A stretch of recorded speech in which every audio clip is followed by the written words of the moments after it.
when you're in it, you're like, oh, I shouldn't be spending any of this money. This money isn't mine. It's the investors' money. I need to steward it super well. But if you are too efficient, you end up running everybody dry and it becomes unsustainable.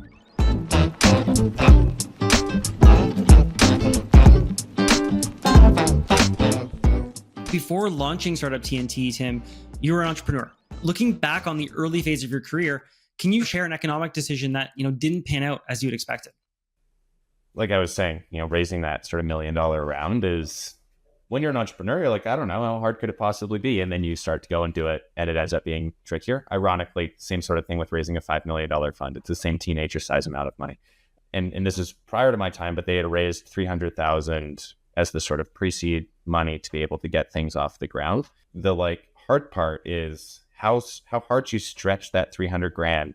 Do you pay yourselves? Do you have rent? How do you spend that money in a way that's efficient and not going too hard on the efficiency side? Because what happens if you run too lean, you end up burning your people out. And so you need to maintain sustainability in the business by making sure that you don't wreck your people. And so to Jonah's point, and to the question about culture, making sure that your team has the resources that they need and not just running everybody super hard.